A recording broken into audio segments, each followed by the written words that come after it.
Itu untuk jadi wali itu gampang. Kamu makan ridho, kamu nginjak buminya Allah ridho seneng, kamu hidup keseharian aman seneng. Nah ini supaya sampean kita semua lah, kita semua ngaji betapa panduan Rasulullah untuk menggapai ridho Allah itu banyak yang keseharian sekali. Saking kesehariannya banyak dalam hadis dan itu sahih. Nabi menyebut hal-hal yang keseharian. Hatta matas alu fi fimroatika, kamu punya uang kemudian istri kamu bisa makan itu ibadah. Bahkan sebagian ibadah itu dicontohkan Nabi yang akhirnya diprotes sahabat. Yaitu wafi buti ahadikum sodakoh, kamu menggauli istri kamu itu ya sodakoh. Sampai sahabat bilang yang benar ya Rasulullah. Ayati ahaduna syahwatahu wa huwa lahu ajrun, masa urusan biologis, urusan syahwat kemudian dia dapat pahala. Nabi menjawab, alai salawadu aha fi haramin akana alaihi wisrun. Bagaimana kalau dia meletakkan ke yang tidak benar itu kan dosa. Nah, hal-hal seperti ini yang saya ingin teman-teman semua lah, semua. Saya juga agak ingin ngaji demi Anda juga agak ingin. Itu dosa sekali ngaji kok. Pesanan kelompok tertentu itu gak boleh. Islam itu untuk semua. Jadi ya cuma karena di depan saya jenengan ya seakan-akan jenengan korbannya. Itu ada ilmunya dalam usul fikih itu. Jadi orang itu harus ngaji usul fikih. Nama yang disebut, mungkin Mas Sufyan masih ingat zaman ngaji usul fikih. Nama yang disebut itu tidak jaminan sebagai prioritas perintah. Jadi misalnya gini, kebetulan yang di depan Nabi itu Abu Dzar. Nabi ya bilang, ya Abu Dzarin ini uhibbuka misalnya, atau ya Mu'ad ini uhibbuka, atau ya Abu Hurairah ini uhibbuka. Banyak riwayat yang Nabi nyebut ya Abu Dzarin, ya Mu'ad, ya Abu Hurairah. Kemudian misalnya Nabi meneruskan khitab, ini uhibbuka, saya mencintai kamu, fakul dubur sholatin, atau sebagian riwayat disebut fala tada'an la dubura kulli sholatin, Allahumma inni ala dzikrika wa syukrika wa husni ibadatik. Saya mencintai kamu, siapa saja, Mu'ad, Abu Dzar bisa siapa. Saya mencintai kamu, mohon kalau habis sholat kamu jangan lupa wiridan Allahumma inni ala dzikrika wa syukrika wa husni ibadatik. Ya Allah, tolong kami permudah supaya mudah ingat Engkau. Anda tidak bisa mentang-mentang, wong nama saya Parmin, nama saya Purnomo, itu yang diperintahkan Mu'ad. Jadi yang disebut satu, tapi khitab itu untuk siapa saja. Saya teruskan ya. Jadi saya mohon semua kita melakukan kebaikan itu, kalau dalam kaidah fikih disebut al-yakin la yuzalu bisyak. Banyak kebaikan yang kebenarannya itu 100%. Tidak punya efek samping ke pihak lain, ke kelompok lain, ke komunitas lain. Itu tadi misalnya Anda makan, dan itu murah sekali, hanya butuh satu piring. Setiap punyangan kamu muji Allah, setiap minum kamu muji Allah. Itu redaksinya Rasulullah SAW disebut Allah sangat ridho ketika seorang hamba makan, kemudian dia memuji Allah. Atau minum, kemudian dia muji Allah. Logikanya gampang, negara seperti ini yang kamu harapkan bentuknya kayak apa, mertua, ipar, komunitas, tetangga. Itu nyata terjadi, itu kan belum pasti. Sementara yang mesti terjadi adalah kamu butuh makan, kalau tidak mati. Butuh minum, kalau tidak mati. Butuh bumi yang nyaman ditempati, kalau tidak kita juga mati. Sebab itu Allah kalau menyebut nikmatnya itu hal-hal yang keseharian. Alladzi at'amahum min ju'. Allah itu siapa? Allah itu yang menciptakan kamu bisa makan. Tidak berlebihan, Allah itu yang menciptakan kondisi sosial itu ideal. Zaman Nabi itu ya ada orang munafik. Orang-orang pilihan Allah itu juga diuji orang sekelilingnya yang macam-macam. Semua diuji sesuai konteks zaman dan waktu. Nah, tapi ada ibadah-ibadah yang selalu disarankan Nabi. Sampai Nabi itu pernah ditanya, ayul Islam ya khairun ya Rasulullah, Islam terbaik itu gimana? Jawaban Nabi itu unik. It'amut to'am. Islam terbaik itu ya makan-makan, santai-santai. Ketika Allah menyebut beberapa kebaikan, falak tahamal aqobah wa ma adrokan apa? Mal aqobah. Terus hanya apa? Fakku raqobah. Terus hanya apa? Auqit amun fi yaumin di masubah. Ya, atau acara makan-makan itu juga Islam. Kenapa? Ya bayangkan kalau tidak ada makanan, kita mati kan?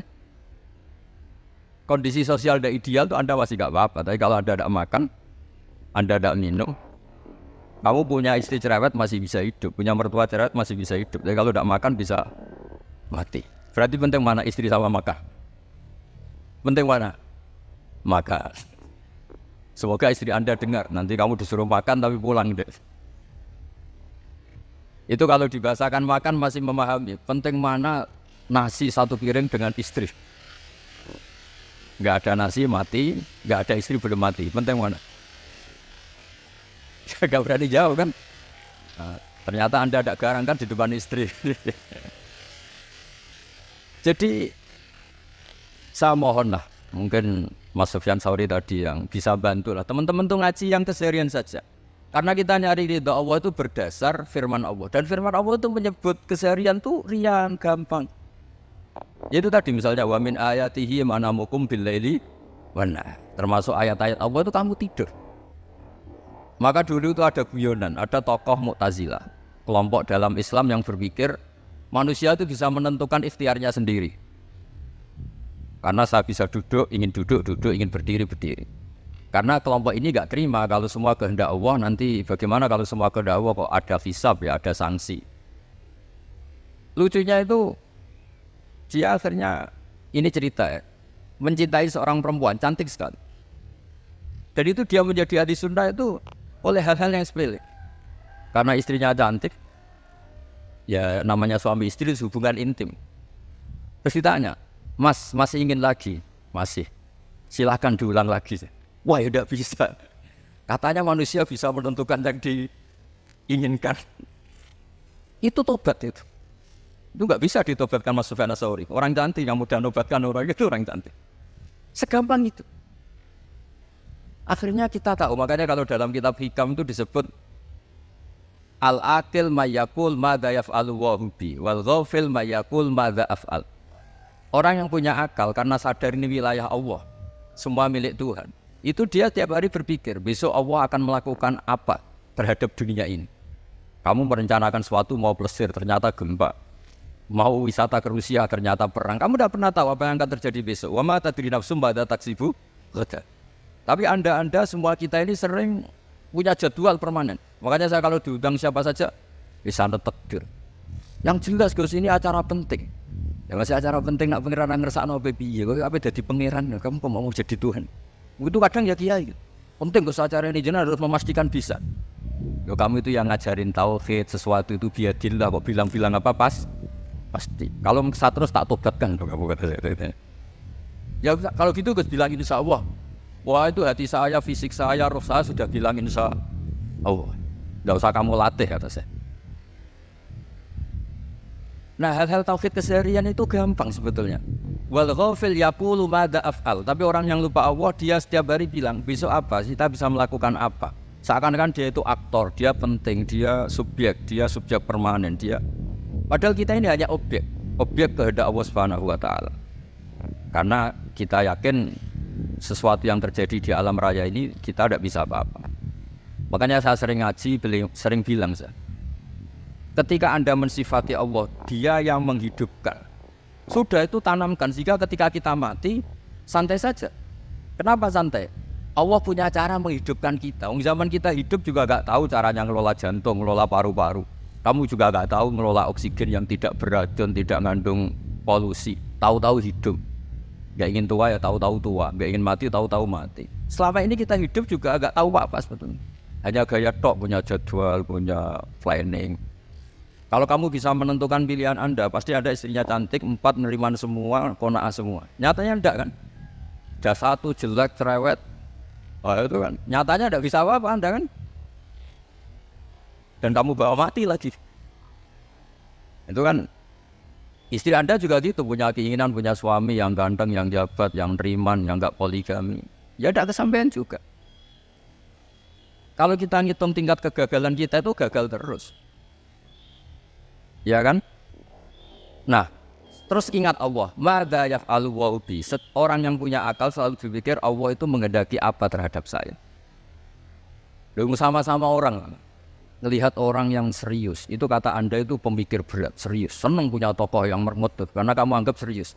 Tapi sebagian orang anggap orang yang serius itu wong merengut, wong masam, wong muka kok ditekuk. Jadi sama itu hati ya muqallibal qulub tsabbit qalbi ala dini, karena kita enggak tahu cara berpikir kita tentang orang lain, tentang sekeliling kita. Misalnya kita orang baik yang jenis ngurmat fakir miskin, ada orang bangun masjid mewah itu janggal. Apa artinya masjid mewah kalau banyak orang kelaparan? Tapi kalau yang jenis pendidikan apa artinya masjid mewah kalau tidak bisa ngaji? Nanti yang jenis infrastruktur apa artinya ini kalau semuanya punya sudut pandang yang berbeda-beda. Dan Islam mengapresiasi semua kebaikan.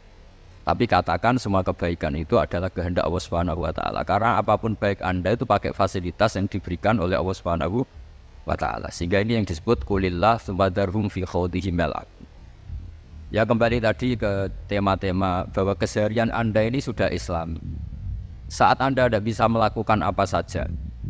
Saya sering ada jenazah, biasanya kalau tetangga meninggal saya sering disuruh ngelepas. Saya bilang orang ini baik. Karena sering ngelamun di rumah, sering nganggur di rumah. Ditanya sama anaknya, kenapa Gus nganggur baik? Ya kalau dia nganggur artinya juga gak berbuat sesuatu yang maksiat kan? Ya kan, orang nganggur di rumahnya ya tidak bunuh orang, tidak maling, tidak korupsi, ya namanya nganggur di rumah. Lah cuma istri cara pandang nganggur gak menghasilkan uang gitu. Tapi juga gak menghasilkan kriminal kan. Jadi sebenarnya Islam itu makanya kalau sampai ngaji usul fikih itu ada kitab usul fikih namanya Lubul Usul, itu terkenal sekali di pesantren itu. Itu kalau ngapresiasi keseharian itu luar biasa. Isma min mubahin illa wa yatahaqqaqu bihi tarku haramimma. Karena keseharian yang mubah saat Anda lakukan itu ada kehebatan yang luar biasa, yaitu meninggalkan haram. Makanya dulu banyak orang-orang alim ketemu temannya itu guyon sampai semalaman. Itu dia yang semangat Islam itu kiai kok ndak tahajud, kiai kok ndak witir. Orang yang sedang mapan uangnya banyak, malam itu ndak kelayaban itu sudah luar biasa. Melawan nafsu supaya tidak maksiat itu sudah luar biasa. Supaya lupa guyon sama temannya semalaman sampai subuh. Gejolak-gejolokan kenang zaman miskin, zaman kuliah gak jelas, zaman apa. Melihatnya jangan takut tahajud. Seperti ini meninggalkan tahajud, tapi meninggalnya ini talqul muharramat. Jadi kayak apa hebatnya? Sehingga Imam Ghazali punya riwayat yang agak unik. Hatta takuna ibadatu akhiri hadil ummah iku an-naum. Sehingga suatu saat ibadah terbaik umat ini itu tidur. Itu kan riwayat kontroversi. Ketika Imam Ghazali ditanya, kenapa iya? Kenapa kamu mulai keluar dari rumah itu sudah banyak maksiat? Melihat perempuan yang enggak mahram, melihat fenomena. Tapi kalau kamu tidur itu enggak melihat apa-apa. Tapi juga kamu jangan menganggap tidur itu ibadah betul. Saatnya melakukan fardu ain malah masih tidur. Tapi itu sudut pandang yang menjadikan kita Islam itu gampang. Jadi saat Anda tidak bisa aktivitas apa-apa, misalnya ada beberapa orang yang lumpuh. Lumpuh itu memang nggak bisa Jumatan, nggak bisa ibadah, tapi dia juga nggak bisa maksiat. Tidur itu memang Anda saat itu tidak bisa tahajud, tidak bisa witir, tapi saat itu ada zina, ada maling, tidak gosipkan orang, tidak bully orang, tidak menanamkan kebencian, tidak hasad. Sehingga tidur menurut Allah Ta'ala wa min ayatihi manamukum billaili wan nahar. Karena di tidur itu selain ada unsur istirahat, jaga kestamina, juga ada unsur meninggalkan beberapa keburukan. Nah saya mohon ibadah yang keseharian ini kita jaga.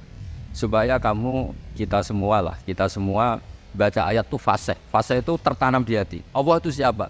Alladzi at'amahum min ju'i wa amanahum min khauf. Dan Allah kalau cerita di Quran itu anna sababnal ma'a sabba thumma syaqaqnal ardha wa syaqqa fa ambatna fiha habba wa inaba wa qadba wa zaituna wa nakhla wa hada'iqa ghulba. Kamu tahu saya ini siapa, kata Allah. Saya ini adalah Tuhan yang menurunkan air, kemudian ada tanaman banyak. Habba wa inaba wa qadba, ada zaitun, ada tin, kalau orang Jawa mungkin ada tela, ada padi, ada mangga, ada pisang. Sudah. Wa inaba wa zaituna wa nakhla wa hada'iqa ghulba, ada perkebunan yang lebat. Tujuannya apa? Mata Allahkum, silakan kamu pakai, kamu nikmati. Tapi karena kadang kita ini punya ide-ide besar. Tadi untuk syukur saja nunggu punya istri, riman, rumah baik, tetangga baik, komunitas baik, semuanya baik baru syukur. Lama-lama nanti ada di surga, syukurnya nunggu surga paling kelas A. Itu sudah ada yang menghuni Rasulullah, kamu nggak boleh di situ. Masa untuk syukur saja repotnya, Masya Allah. Jadi mohon Quran yang kalau Anda hafalkan juz sama itu kan ada ayat-ayat yang kayak tadi. Ya, fal yanzuril insanu ila ta'ami. Coba lihat apa yang kamu makan nih, dari mana? Dan untuk mempertahankan hidup kamu keseharian. Jadi jangan kira ibadah itu harus membentuk komunitas yang versi Anda. Ibadah itu harus yang hal yang mulu-mulu. Kesehariannya Anda. Ini saya ada bikin-bikin. Saya ngaji bukan karena berdasar pesanan. Itu ayat yang saya baca kan betul ada ayatnya kan. Fal yang dzuril insanu ila ta'ami anna sababnal ma'a sabba thumma syaqaqnal ardo syaqqa fa ambasna fiha habba wa inaba wa qadba wa zaituna wa nakhla wa hadaiqa ghulba. Terus aja apa? Mata al lakum, silakan kamu nikmati. Mata itu silakan kamu nikmati. Ya kan dikasih hidangan ya makan. Ya sudah makan, habis makan ya minum, habis itu ngantuk ya tidur. Ya sudah normal-normal saja. Kayak apa indahnya Islam? Tapi Anda mencari Islam yang gimana lagi? Nah itu yang diajarkan guru-guru kita, diajarkan sanad kita sampai Wali Songo, sampai Rasulullah SAW.